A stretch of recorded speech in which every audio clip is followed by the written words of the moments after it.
Pangiti-ngiti na lang ang coach ng Magnolia, tambak malala ang inabot ng Terra Firma, 5-0 na ang hotshots. Napayuko na lang ang coach ng Terra Firma sa nangyari sa kanyang team.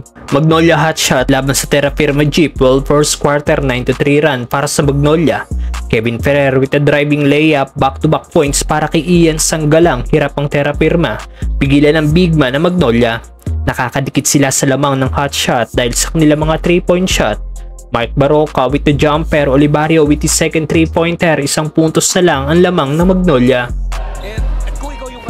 Nakuha na ng Terra Firma ang lead matapos ng ginawang 3-point shot ni Stanley Pringle. Nice pass by Polly and finish by Calvin Abueva. Ramos with the baseline jumper na sinagot naman ng isang 4-point shot ni Polly.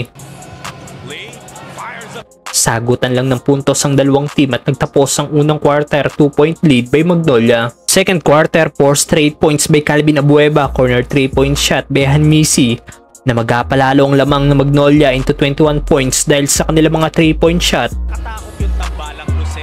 Halos lahat ng tira ng Magnolia ay pumapasok. Laput with a drop step sabay teardrop, 25 points na ang lamang ng hotshot. Sinundan niya pa ito ng isang jumper kaya umabot na sa 27 points ang lamang ng Magnolia. 4-minute mark na makapuntos na ulit ang Terra Firma. Pangiti-ngiti na lang ang coach ng hotshot. 30 puntos na ang lamang ng hotshot matapos ang ginawang end 1 ni Iriobu. Tulala na ang coach ng Terra Firma. Hindi lang nahihirapan makagawa ng puntos ng Terra Firma dahil hirap din sila makakuha ng rebound. At nagtapos ang first half 28 points na ang lamang ng Magnolia.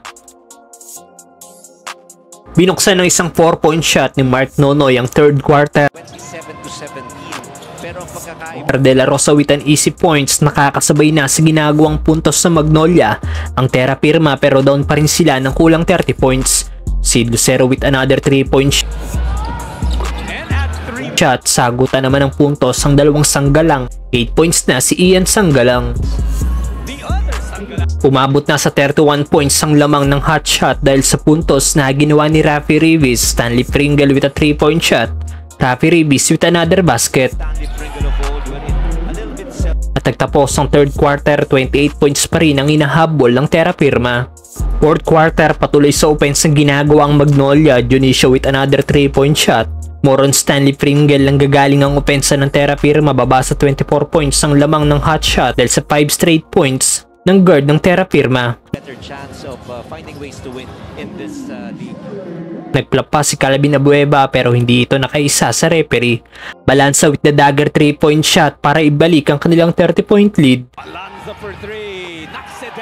Well, sa uli nakuha ng Magnolia ang panalo, still undefeated pa rin sila ngayon conference at may 5-0 na record.